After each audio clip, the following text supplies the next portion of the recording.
poin 6 nih kan kata Purnawirawan. Iya. Menteri-menteri yang terkait dengan Jokowi korupsi. Pasti benar Purnawirawan ngomong itu. Memang percaya nggak ada menteri-menteri yang sekarang di Prabowo yang bekas dari Jokowi pernah diperiksa KPK? Pernah nggak, Bang?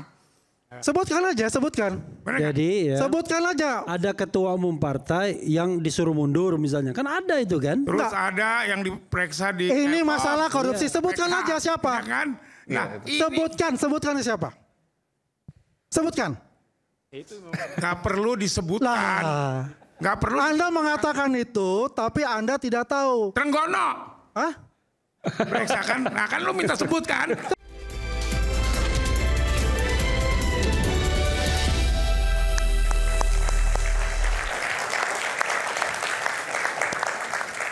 Saya langsung ke Bung Andi Azwan. Silakan Bung Andi. Terima kasih Bang Aiman. Assalamualaikum warahmatullahi wabarakatuh. Waalaikumsalam warahmatullahi wabarakatuh. Saya menyimak tadi juga di kendaraan tentang pembicaraan masalah ini.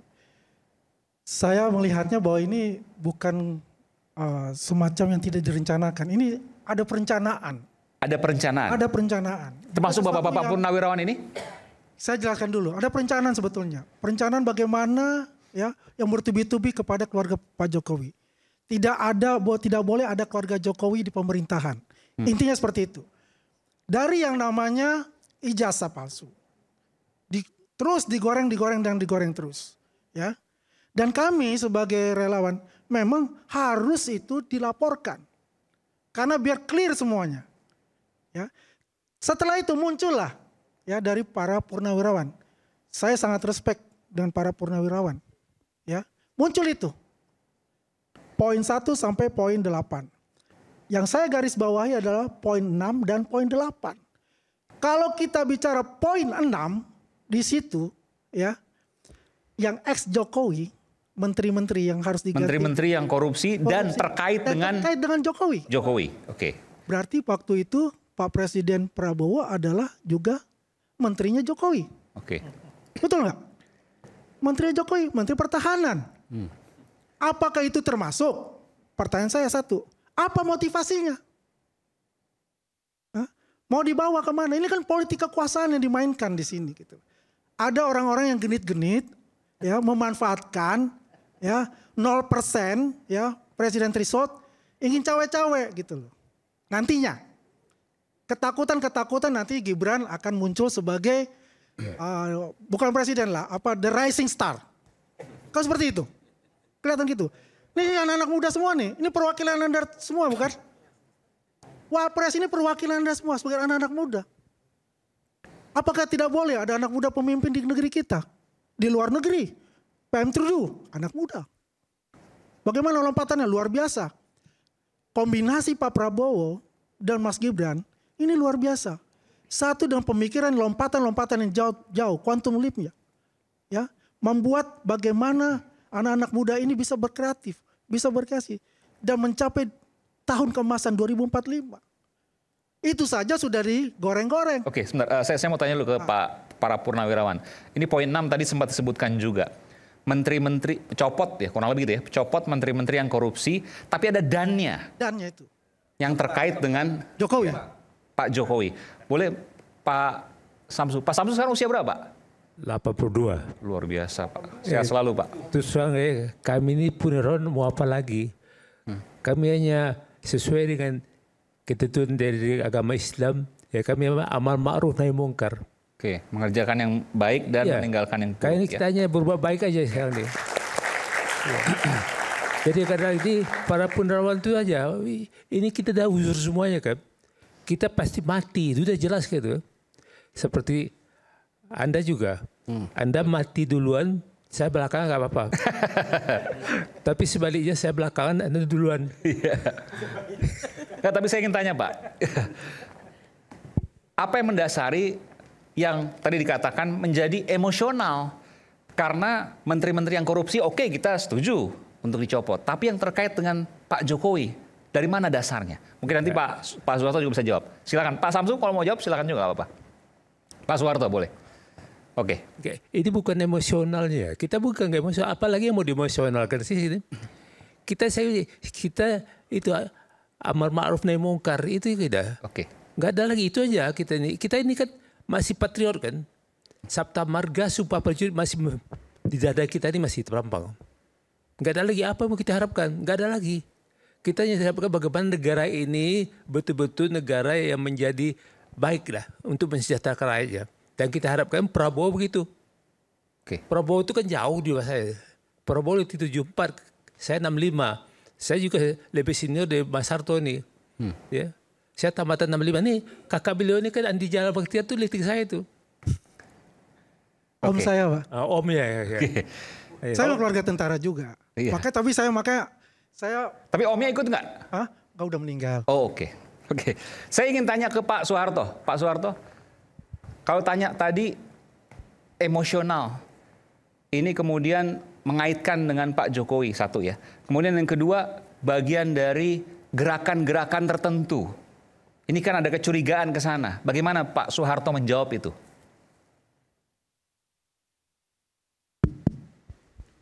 Terima kasih. Kecurigaan-kecurigaan itu bukan cuma di sini muncul. Banyak. Tapi yang menyakitkan kami adalah dikatakan misalnya kami yang tidak kebagian. Itu yang menyakitkan hati saya. Saya mau tidak kebagian apa? Saya seorang marinir. Saya menjadi orang nomor 1 di marinir sudah. Saya sudah menjadi Irjen Depan. Saya anaknya seorang peltu. Bapak saya dan Koramil di Sumatera. Dari umur 3 tahun saya hidup di Sumatera. Jadi ciri daripada orang Sumatera itu satu. Apa yang dia rasakan di dalam, dia lemparkan keluar. Saya sudah terdidik ke situ. Saya sudah terdidik di bumi Muhammadiyah. Pindah ke kota manapun kalau saya belajar ngaji di surau, itu semua Muhammadiyah. Yang saya tembak di situ tidak ada rasa sandiwara, tidak. Oke. Saya harus tanyakan ini Pak, karena ini terkait dengan bagaimana kita menjelaskan kepada publik. Menteri-menteri yang korupsi, oke, kita setuju, dicopot. Tapi menteri-menteri yang terkait Pak Jokowi, apa salah mereka menurut Pak Soeharto? Begini, menteri-menteri yang terkait di Pak Jokowi, kita melihat adanya menteri-menteri baru. Ya, di sana ada menteri-menteri baru. Itu yang lihat. Jadi kita melihat bukan apa, sama dengan kita melihat Gibran. Satu hal yang tidak saya terima di sini tadi malah kepatutan. Saya tidak melihat adanya kepatutan. 100% saya setuju dengan apa yang disampaikan ada Bung Refli. Oke, yang Bung mana? Gito ini. Saya sangat setuju. Memang begitulah pikiran kami. Yang mana Pak maksudnya Pak? Semua yang dikatakan. Oke. Tambahan kami satu. Termasuk jalan-jalan untuk memakzulkan tadi. Iyalah, makanya kami buat yang ke-8 memakzulkan. Oke. Itu kecintaan kami kepada Prabowo. Iya kan? Kenapa kok Prabowo ditempelkan itu? Tempelkan Gibran, tempelkan Fufu Fafa. Saya besar di Sumatera, saya keluar keliling. Di 10 provinsi Sumatera itu ada 10 provinsi. Tidak satu pun yang mendukung itu. Mendukung apa Pak? Mendukung pasangan kedua itu. Tapi kan menang di sana Pak, waktu pemilu. Yang bilang menang siapa? KPU. KPU, Pak. Nah, Datanya ada KPU semua. siapa? Kita melihat secara tuntas dari mulai dasarnya. Jangan terus ngomong udah menang sudah, enggak. Oke. Itu yang saya kurang bersetuju. Tapi itu keyakinan kan Pak, karena kan di atas kertas berbeda. Atau mungkin Bapak punya bukti yang lain. Nanti keluar itu bukti. Nanti keluar, baik. Saya sebetulnya ada yang ketinggalan, saya tidak mau. Ya, Poin 8 itu panjang sekali. oke. Oh harusnya poin 8 panjang sekali. Panjang dengan alasan hukumnya segala macam. Ini kita tampilkan nanti poin 8 ini. Iya. Oke. Karena panjangnya kami potong. Potongannya itu harusnya saya bawa ke sini. Potongannya itu semua alasan daripada hukum. Ya, karena di tempat kami juga ada orang-orang hukum Iya. seperti Pak ini. Seperti ada mantan Hakim Agung di tempat kami menuliskan pantas enggak orang ini dijadikan Boleh sebut namanya Pak, mantan Hakim Agung, keberatan? ya, Namanya? boleh. Boleh, silakan kalau Bapak berkenan. Ya. Siapa Pak? Dwi. Pak Dwi, oke. Dia ikut kami karena dia anaknya pahlawan, bapaknya ikut bersama-sama Usman Harun. Oke, Cuman bapaknya selamat itu. KKO yang di Singapura, Ya, di selalu hukum kalau gantung. nempel kepada saya itu ada selalu KKO ya. Ya, Tapi bukan Nono. Nono sama Nono bagi saya bukan KKO. ya. Nggak ada di mata kami itu KKO itu. ya. Mata duitan nggak ada. Tapi intinya Pak, bahwa ada hal yang memang diyakini oleh Bapak terkait Menteri-Menteri Jokowi tadi. Ya. Ini bicara soal nurani, bukan soal bukti-bukti ya Pak? Ya. Oke. Jadi sebetulnya 8 poin itu kami berangkat dari rasa sayangnya kami kepada Prabowo, Oke. bukan Baik. kepada Gibran. Oke. Saya squad bersama-sama dengan Prabowo. Saya di Timur Timur 4 tahun saya bersama-sama dengan Prabowo. Ya. Saya di Aceh sebagai dan Pasrat pasukan darat. Saya juga bersama. Bapak lifting berapa? Ya. Bapak lifting angkatan berapa? Lifting berapa? Saya masuk sebelum Akabri itu timbul. Tahun 65 saya masuk. 65. Tapi Iya. seskonya bersama dengan Pak Prabowo. Eskonya bersama dengan dia. Bukan karena saya terlambat bodoh, tidak. Tapi dia kecepatan. Oke. Itu masalahnya. Ya. Oke. Jadi itu aja saya lihat. Saya mengerti dari lubuk hati yang paling dalam si namanya Silakan. Prabowo itu. Oke. Jadi tadi yang disampaikan oleh Pak siapa ini? Arief Poyono. Arief Puyono itu yang minta Prabowo untuk dia jadi aja. No. Saya tahu lubuk hati yang paling dalam Prabowo. Enggak. Bukan Enggak, Pak Prabowo dia yang minta minta Mas ini Gibran enggak. untuk jadi wapres, bukan? Enggak. Percaya saya enggak. Izin Mas. Pak Arief hanya tahu zohirnya, Ah, tapi Pak Harto tahu batinnya. Oke. Ya. jadi Saya sih ini sama-sama menarik. dia sebetulnya, maaf. Saya- Makanya saya pakai baju ini supaya mengingatkan dia. Dia pernah di Gerindra. Dia pernah di Gerindra. Ini baju. Masih Pak. Katanya Golkar. Masih. Enggak, saya nggak tahu dia di mana aja dia itu ada. Ya. Oke, terima kasih. Oke, terima kasih, baik. Terima kasih. Silakan Ya Mas Andi. izin Mas Iman, saya sangat respect dengan beliau-beliau ini. Ya luar biasa semangat patriotismenya pun juga. Cuma saya akan meluruskan di sini bahwa negara kita ini kan demokrasinya secara konstitusi gitu loh. Ya. Kita tidak seenak-enaknya aja kayak mengatakan itu, harus ada bukti. Kalau bicara Bang Refli Harun di semuanya ya pasti akan berlawanan lah dengan kita, itu udah biasa kayak gitu. Tapi yang kita perlu penjelasan di sini adalah apa sih motivasinya gitu. Ya. Apa dasar hukumnya untuk pemakzulan itu yang di poin 8 itu. Ini kan bukan hal yang artinya ini ujuk-ujuk. Ini ada perencanaan sebetulnya. Dari yang namanya ijazah, terus kemudian ada penawaran, kemudian ujung-ujung pemakzulan. Kan begitu. Ini kalau kita lihat ya, sasaran memang tembaknya itu mereka ini pembenci-pembenci dari keluarga Pak Jokowi. Ini ada 3 kriteria loh sebetulnya itu. Satu ya kelompok sayap kanan ya, yang kemarin ya dibubarkan, gitu ada 2 kan dibubarkan itu, HTI dan FPI. Ya mereka tidak puas, maka mereka geruduk lah rencananya, tapi gagal kan geruduk itu. Yang kedua ya, yang secara politik dan ekonomi, ada yang didiskreditkan secara politik ya. Ya kalau didiskreditkan secara politik ini, yang lawan-lawan kemarin lah kontestasi. Ya sebetulnya mereka juga masih dongkol, loh. Kenapa gua kalah gitu loh. Ya kan intinya begitu. Yang ketiga ini kan ada yang periuk-periuknya ini hilang secara ekonomi. Anda mengatakan ini pasukan sakit hati gitu? Ya garis besarnya sebegitulah. Oke. Sebetulnya semacam itu. Nanti dibilang Bung Refli pertanyaan bodoh itu. Loh nggak apa-apa pertanyaan bodoh, itu kenyataan yang ada. Ya lucu, begini bukan loh. pertanyaan, ini statement bodoh.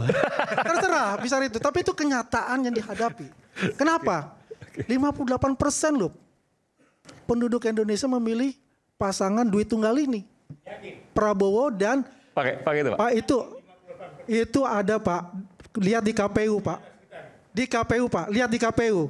Kita berdasarkan di sini adalah mengenai data-data. Maka Pak, saya bilang saya respect sekali Pak. Mohon saya juga diberikan untuk memberikan penjelasan kepada Bapak. Tapi Ya. Bung Andi, saya nggak setuju kalau Bung Andi bilang Purnawirawan ini dibilang sakit hati. Salah. Ini dibilang biasa tadi kan saya bilang ada 3 kriteria. Atau kehilangan apa tadi sumber-sumber rezekinya. Ini bukan masalah. Saya nggak setuju. Loh, Saya nggak setuju. saya katakan Purnawirawan? Kalau saya mau Ada 3 kriteria. kalau saya- Ada 3 kriteria yang saya sebutkan tadi. 1, ya kan saya jelaskan tadi. Ya, yang merasa sakit hati sayap kanan. Yang kedua, politik dan ekonomi. Yang ketiga, terdiskreditkan secara politik. Terdiskreditkan secara politik. Ya merasakan karena Ekonomi kalah dalam loh. kontestasi itu Ekonomi ada. loh. Bung Andi. Ya. Ya. Jadi Tunggu dulu, Pak, tunggu dulu bukan, sebentar, bukan. Pak. Saya Pak belum selesai. Ledjen Soeharto mana? Belum selesai dulu. Satu dari 3 itu yang mana Pak? Enggak. Saya juga aku mau menjelaskan nih ya. Misalnya tadi poin 6 nih kan kata Purnawirawan. Ya. Menteri-menteri yang terkait dengan Jokowi korupsi. Pasti benar Purnawirawan ngomong itu. Memang percaya nggak ada menteri-menteri yang sekarang di Prabowo yang bekas dari Jokowi pernah diperiksa KPK? Pernah nggak Bang? Sebutkan aja, sebutkan. Benar nggak? Jadi ya, Sebutkan aja. ada ketua umum partai yang disuruh mundur misalnya. Kan ada itu kan? Terus ada yang diperiksa di Ini Epop, masalah korupsi. Sebutkan PK, aja siapa. ya kan? Nah, ini Sebutkan siapa. Sebutkan. nggak perlu disebutkan. Lah, Nggak perlu. Anda mengatakan itu, tapi Anda tidak tahu. Trenggono. Hah? Periksakan. Nah kan lu minta sebutkan. Gua Sebutkan bilang aja. nih, Kan bilang sebutkan. Ya kan? Enggak, kan itu belum tentu. Bukan dipanggil KPK berkali-kali. Ya kan dipanggil belum tentu. Dipanggil belum tentu. Itu adalah tersangka. Ya Lu sudah. gimana ceritanya? Ya kan? Pak? Loh. Ari Puyono. Ini jangan habis Roy Suryo, Arif Terindikasi. Puyono nih. Gimana? Oke. Baik. Tidak gini Pak, ya. Masalahnya kan tadi mengatakan di situ. Tapi kamu itu Ex mengatakan. Jokowi. Saya kan begini. Kamu mengatakan.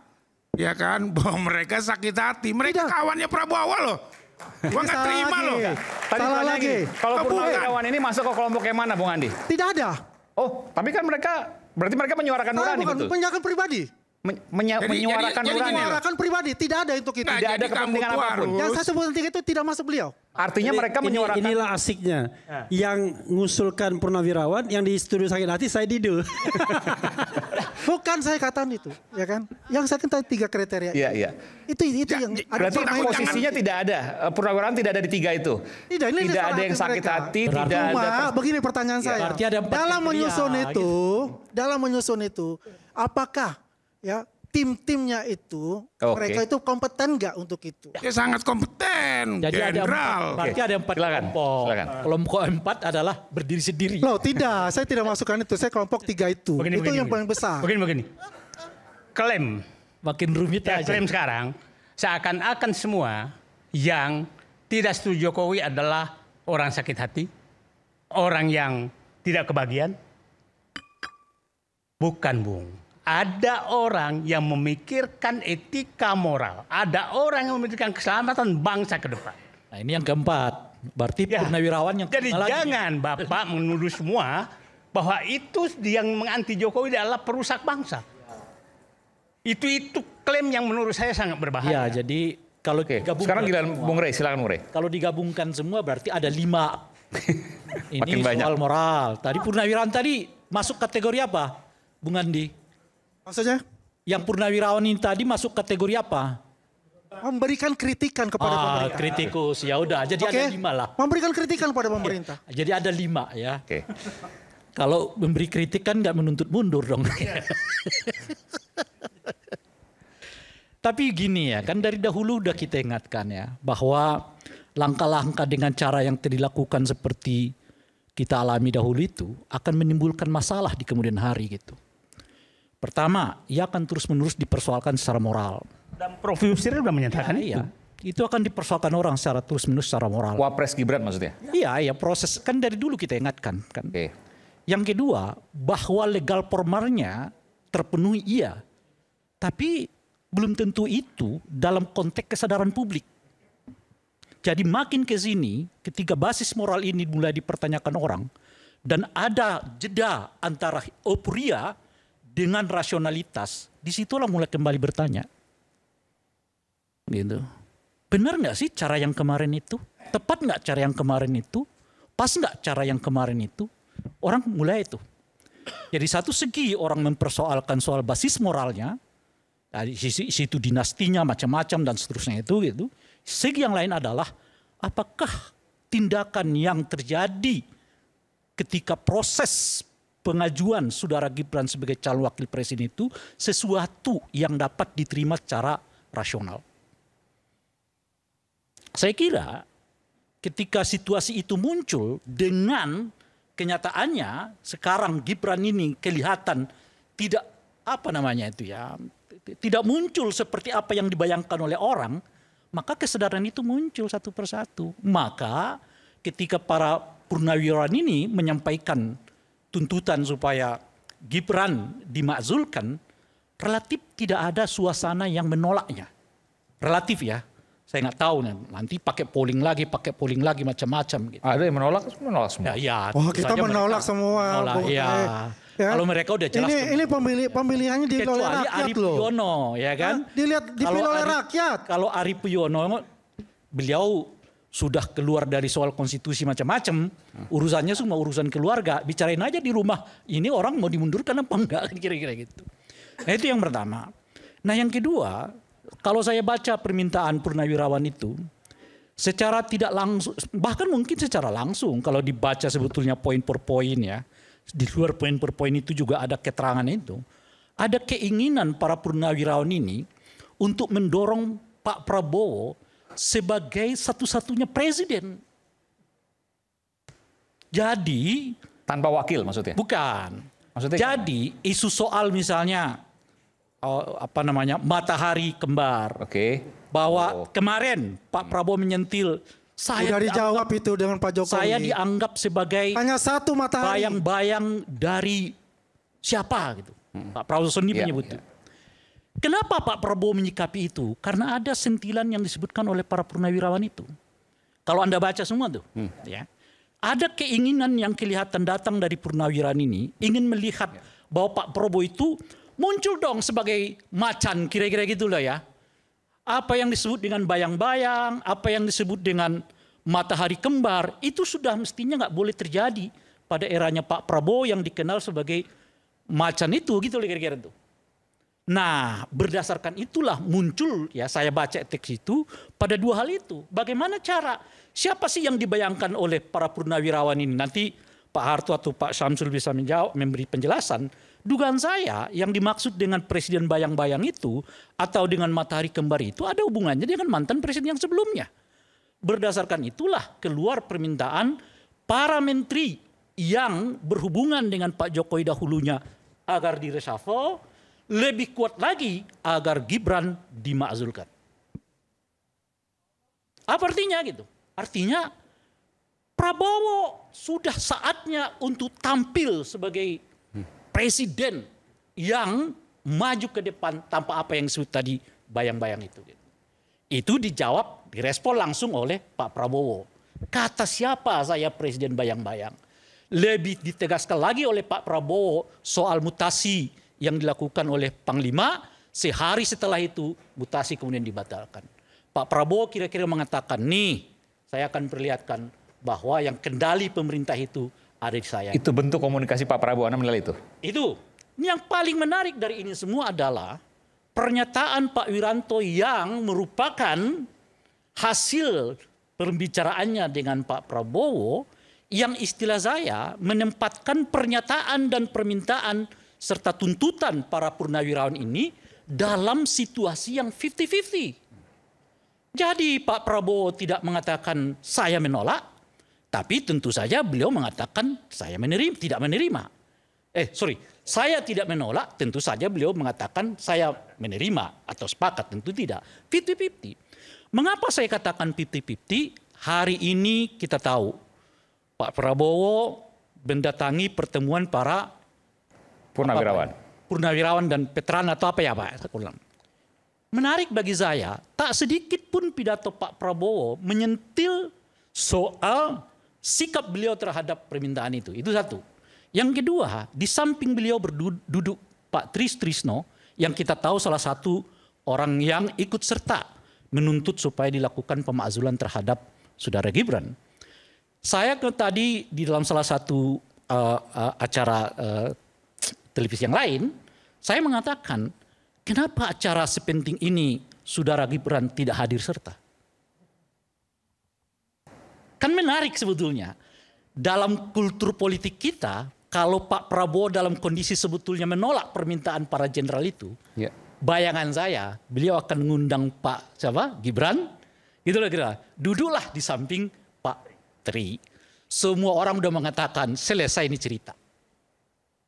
Tanpa ada kalimat yang keluar dari Pak Prabowo untuk menyatakan saya menolak loh permintaan dan keinginan para.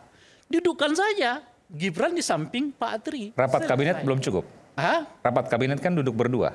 Siapa? Pak Prabowo dengan Mas Gibran. Tuh, yang saya mau katakan tuh dudukkan di sampingnya Pak Tri. Di acara yang tadi. Kan tidak gitu. Artinya kalau sekiranya Gibran diundang di samping Pak Tri, semua kita udah paham itu mau mengatakan Pak Prabowo, mohon maaf para purnawirawan, saya tidak berkenan dengan usulan Anda terkait dengan itu tadi pemakzulan Saudara Gibran. Ini udah akur nih, kira-kira begitu loh Pak. Kira-kira begitu tuh. Kenyataannya nggak dilakukan oleh Pak Prabowo. Dan tidak ada sikap yang secara eksplisit, implisit juga menolak itu. Bahasa saya kira-kira begini. Bayangan saya nih, kalau Pak Prabowo dalam kondisi menolak permintaan itu, kalaupun tidak tadi misalnya mengundang Gibran di sampingnya, beliau akan mengatakan kepada para purnawirawan, saya sudah baca dengan teliti. Kira-kira begitulah ya. Semuanya saya sudah pahami, tentu butuh waktu untuk merenungkannya. Oleh karena itu, sekarang fokus kita adalah pembangunan dulu. Itu saja udah menyiratkan bahwa permintaan dari para purnawirawan ini relatif ditolak oleh Pak Prabowo. Itu asumsi ini yang mestinya disampaikan oleh PCO ya. Itu asumsi Rea. Kan itu mestinya disampaikan oleh PCO ya. Boleh aja, sayangnya PCO-nya itu menyatakan kemarin mundur. Cuman jangan juga memaksakan semua akhirnya ikut asumsi Rea. Kan nggak gitu juga. Nah, pertama yang tadi pertemuan dengan purnawirawan tadi itu kan kalau kita lihat pertemuan dengan kalau purnawirawan kita lihat posisi 5 tanggapi sedikit Pak ya. Tanggapi Mas. Saya dari tadi nggak ada yang menyela mereka loh ya. Ruang demokrasi. Saya dari awal tidak ada satupun yang menyela mereka. Gitu. Enggak, maksud saya beri saya kesempatan. Ini udah di titik terakhir loh. Penjelasan saya tidak mendukung, tidak menolak. Saya menjelaskannya dari perspektif semiotik kalau ini. Iya. Iya. Nah, jadi tapi versi Ray Rangkuti. Anda menyebut saya tadi. Iya. Ya kan? Silakan, bebas, nggak apa-apa. Jadi begini, ini kan rakyat bersuara. Yang rakyat di sekarang kita ini sebenarnya. Para penguasa. Gini. Yang namanya ini waktu nanti kita berikan kesempatan selepas jeda. Saya akan lebih panjang lagi nanti. Selepas jeda kami akan serang balik, tetap bersama kami rakyat bersuara. Saya tambah nanti.